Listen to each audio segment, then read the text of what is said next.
Hi, hello. Welcome to the episode of Isaiah's Newsstand. It's your host, Isaiah Edwards. The date is June the 10th, 2023.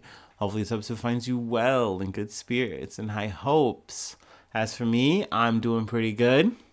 We had yet again another successful laundry day. That was fun. Salute to that. um, I decided to treat myself to a McDonald's brekkie, and it was good, but it was one of those McDonald's breakfasts that makes you go, man, I'm kind of done with food for a few seconds. You know what I mean? Like it like killed my desire to eat in a way that I did not enjoy. That being said, it was not a bad meal, if that makes sense. I got like a bacon cheese biscuit, a sausage McMuffin, an order of hotcakes, and a large Coke. So I mean, it was fine. It was fine. It just, it's McDonald's. It is what it is. That being said, I did have a great meal last night.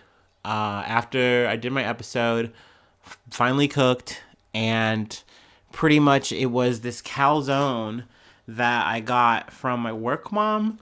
She like made some food.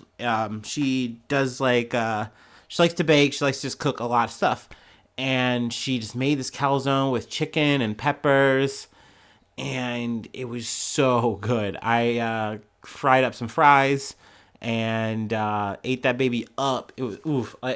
Let me tell you, like, you know how people have a food dance when they're like, when they're when they're enjoying the food. I have that. I do. This was like I had a moment. It felt like of like just like empowering victory. I don't know. It was weird. Like I was pumping my arms in the air. Like this is so good. This is so good. I was like doing like Tom Cruise level behavior. It was very strange, but yeah. So that was a good one. That was nice. All right. Let's see. That's pretty much all the little personal news I got. We can go and get into some real news. All right. Actually, before, let's go ahead and light a candle. Let's do that.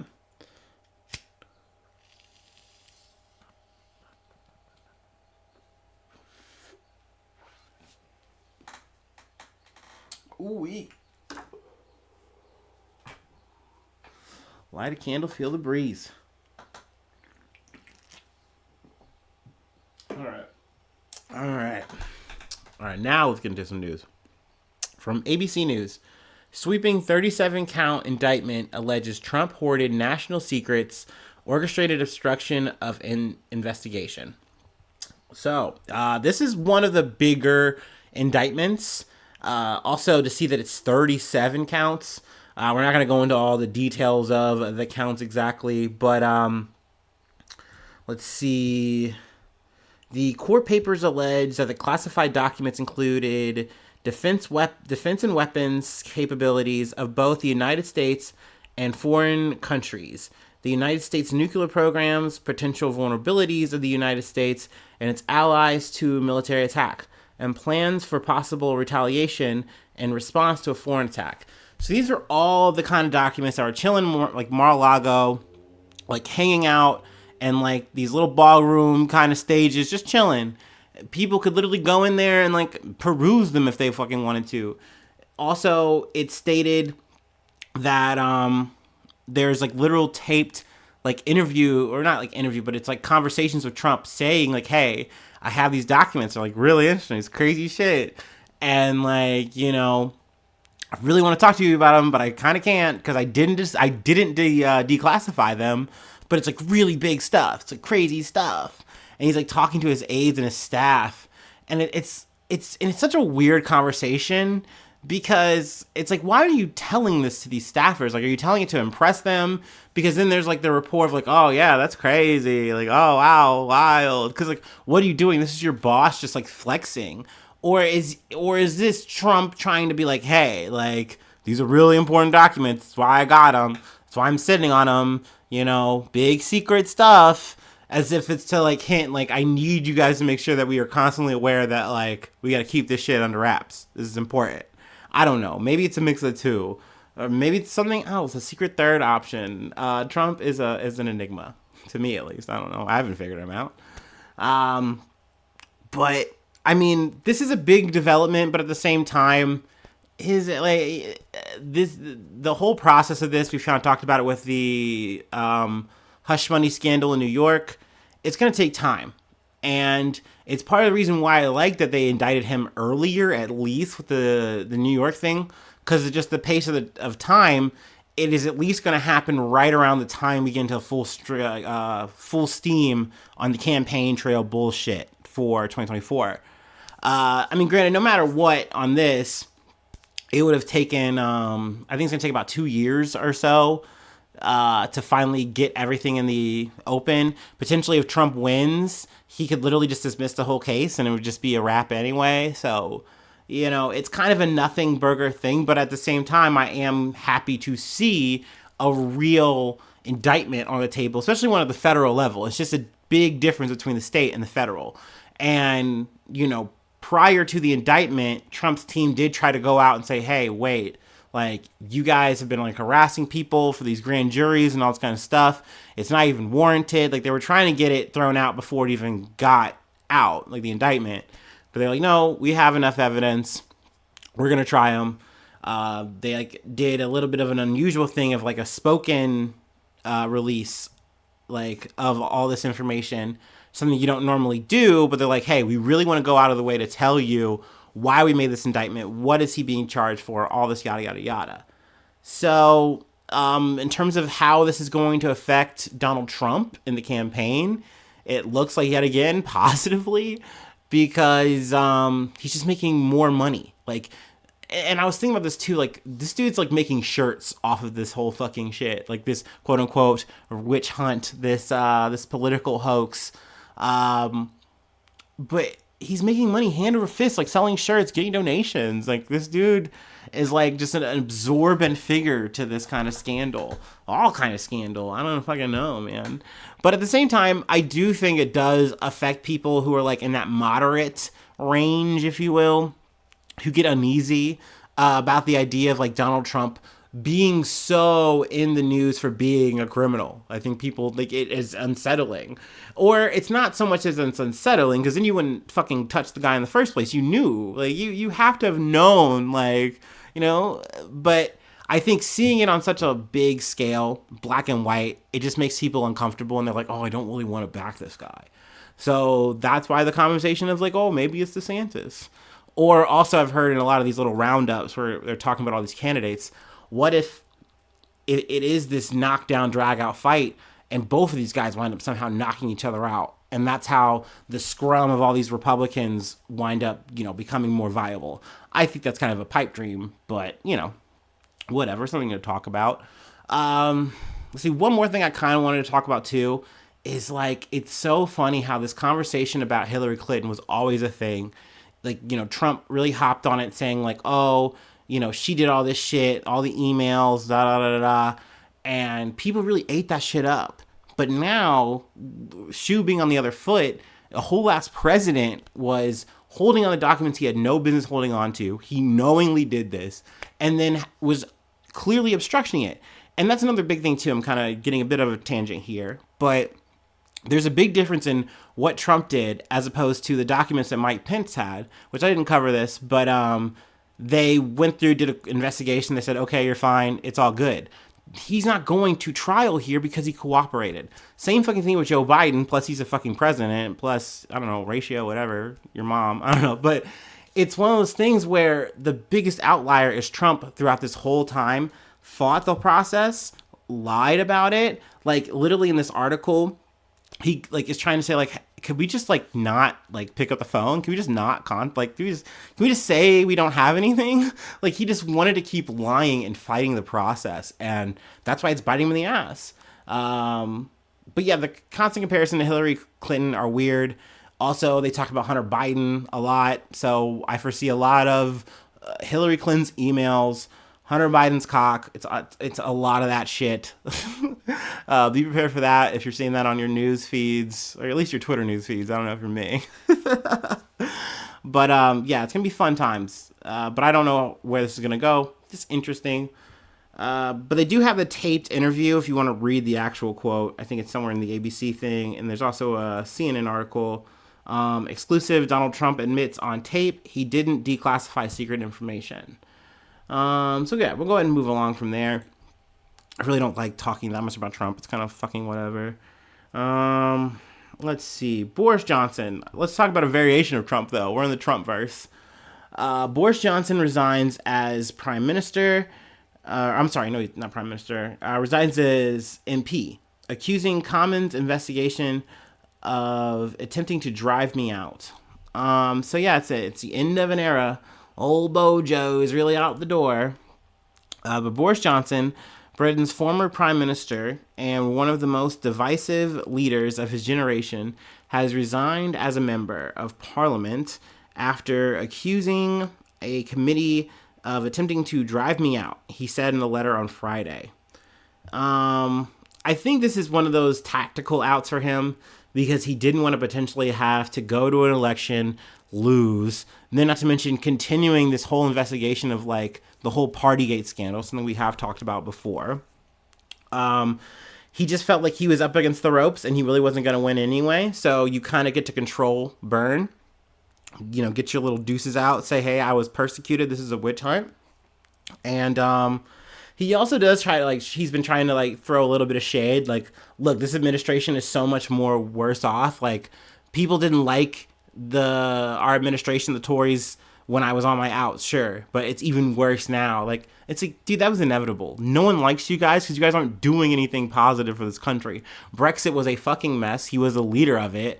I think what he did well was sell that to people, that this was going to be such a good idea, that, oh my gosh, like we're being held back by the rest of fucking Europe. It's like, no, dude, this is fucking team sports. It's the economy, dude. Like, that just doesn't make sense what you're saying. But people bought into it off of this man's fucking political riz, if you will. And, I mean, I think with just everything going on, all the inflation, I mean, you know, the UK is getting its ass kicked. Who isn't? Not like we aren't in America too. But I do think they're just kind of bearing the fruit of it. And I think come, you know, the major elections there, it will be interesting. Or maybe not. Who fucking knows? Because, I mean, they've been there for like a decade plus, which is wild to me. But, I mean, we've had plenty of Republicans in our administration here in the States. So who am I to fucking talk? But, yeah, adios, motherfucker. It's one of those things where I am sometimes surprised still that, like, they are pushing the whole Partygate and, like, you know, because it really does, like, make Boris Johnson the villain. It shows him literally hanging out in these situations, having parties with his staff in a country that he has imposed mandates on, saying, you guys have to stay inside. You guys can't see your family. Like, hearing stories of people being like, yeah, I lost my nan. They died in COVID and I couldn't even see them. And meanwhile, this guy's fucking partying, hanging out, eating fucking cake. Like, you can understand how people are going to be upset about that. And I think for the Tories, like I said, you're on the downturn. You might as well just try to scrub this motherfucker out of your party and just be done with it. And, you know, maybe cut bait, maybe things will be better and you can stabilize. And for Boris Johnson, for him to get out while the getting is good, he potentially can get a comeback time and say, like, hey, you guys need me, here I am with my crazy straw hair. Looking crazy, looking wily. So yeah, that's the Bojo update. A little bit of UK news for you, Governor. All right, back to the States. From the Associated Press, actor Johnston, known for Bob's Burgers character, arrested on Capitol riot charges. So this is Jimmy Pesto to me. I know he's been in other shit. I don't fucking care, dude. Bob's Burgers rocks. R.I.P. Jimmy Pesto, you piece of shit. Sorry you had to go out. You had to be the real villain. But an actor known for his roles on the comedy television shows Bob's Burgers and Mr. Show and with Bob and David was arrested on Wednesday on charges that he joined a mob of Donald Trump supporters in confronting police officers during the U.S. Capitol riot. Court records show.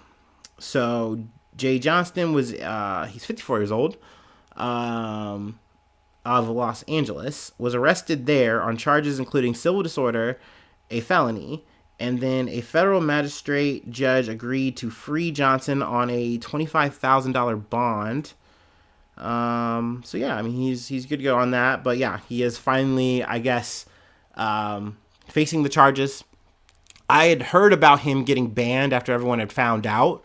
I kind of lost track of the story there. Like, oh, okay, like I don't know. My brain just kind of thought that was already happening, but I guess they're like, no, we're finally, arresting him, yada yada yada. So now we're here. And I mean, I kind of think like, oh, at least timely to kind of talk about it, because I've talked about one half of the group, which was the organized half, a lot. The situation of just, you had the Oath Keepers, you had the Proud Boys. These are people who were ready for the action. They were pushing for the action. They were baying for blood. So naturally, when you have this big group of people who are so angry, so upset, they want something to happen. They want to, quote unquote, stop the steal. So they take their tantrum to the Capitol building and they just fucking go in there. They just go nuts.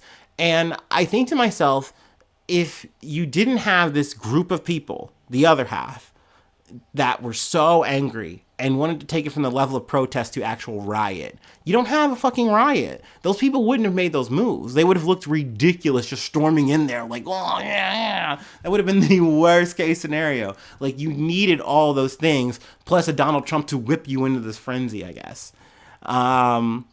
So, yeah, I mean, it was just a badass fucking recipe. People like Johnston were captured on video, pushing against police officers and helping rioters who attacked officers guarding an entrance to the Capitol in a tunnel on the lower West Terrace. Johnston held a stolen police shield, going full riot mode, over his head and passed it to the other rioters during the attack on January 6th. Johnston was close to the entrance to the tunnel, turned back and signaled for other rioters to come towards the entrance. Then also Jimmy Pesto was just donezo after that. He was banned from the animated show for his actions. Well, let me see if I can find the quote.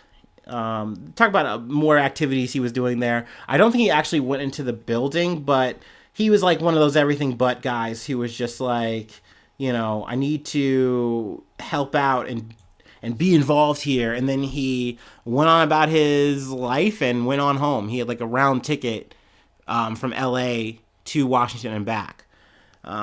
Let's see here. I'm going to read a quote from, I think, one of his texts. The news has presented it as an attack. It actually wasn't. Thought it kind of turned into that. It was a mess. Got maced and tear gassed, and I found out it was quite untastic. I don't know what that word means, if that is a word. But yeah, it's weird too. Like one of those things where just even taking that clip, you can tell, like, yeah, dude, like you were there. Like, I know that would be complete pure speculation, but like, yeah, no, this all adds up, bro. Like, because there are other people who identified him there, not just the video footage. And yeah, I do think this is pretty damning for him. We'll see how like a trial goes and what it's gonna be. Usually the sentencing is not too bad for the general population of people who were rioting, from what I've seen. Kind of part of the reason why I didn't want to cover it, because it just wasn't big fish enough. But this Johnston guy just was like, chef's kiss perfect, because he's a celebrity, it's Jimmy Pesto, but really he's just a dude. He was just a dude who was upset, and he was just mad that his guy didn't win, and he took it to the streets in the worst way. So yeah, I mean, it's a shame. That is when protesting goes wrong. That is when civil disobedience is an L case. But yeah, I got one more story to cover here before I let you go. You know what I'm gonna do next.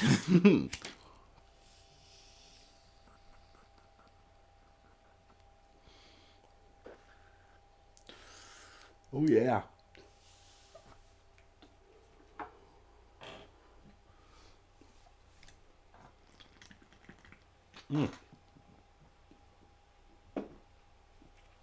Yummy, yummy.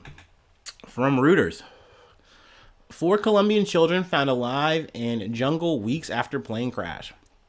Now, actually, initially I peeped this story from the BBC, and it sounded really dire. Just hearing about this really, just sad plane crash, loss of life. There were 3 adults, including the pilot and the children's mother, Magdalena Mukuti. who died as a result of the crash, and their bodies were found inside the plane. And then the 4 siblings who were found were aged 13, 9, 4, as well as a now 12-month-old baby who survived the impact. Now, I think this is a tip, but in these kind of situations, you are supposed to stay, as long as you can be safe, you're supposed to stay in the area where you crashed or there's an incident where you're lost, whatever, because that makes you the easiest to find. Like, this is the site where it happened in a plane crash, whatever. That's the first place people are going to look.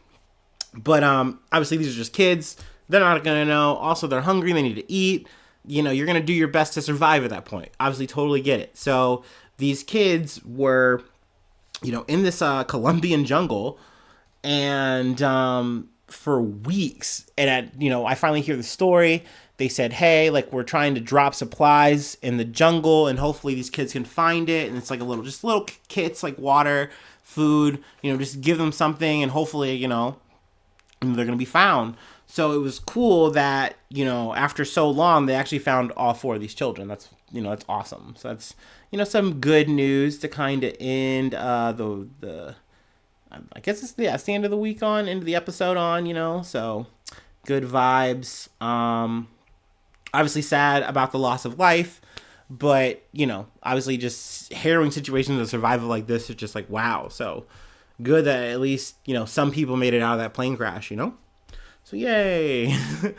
Silver linings, playbook. Yeah, man. All right, that's the episode. That's all I have. Also things I have a Patreon, patreon.com, this is a news. If you would like to help support the effort, get you shout outs on the podcast once a month, that newsy status. Yeah. Also, there is a hot link to the Discord. That's free. Just hit me up for that. And then what else we got? A Gmail account, IsaiahNews1@gmail.com. That's another free way to hit me up. Facebook, Twitter, I'm not gonna. I do have a Tumblr, but don't notify me on that. I'm not trying to get a Tumblr notification. Instagram, YouTube, the huge. Feel free to subscribe to the YouTube channel. That's me, Isaiah News. Yeah. Hit the bell, all that good stuff. But yeah, those are the ways to contact the pod if you would like to chat about some news or, what have you. And I thank you so much for tuning in. I thank you so much for being a friend. And hopefully I see you soon for some more good news. I love ya. Bye-bye. Mwah.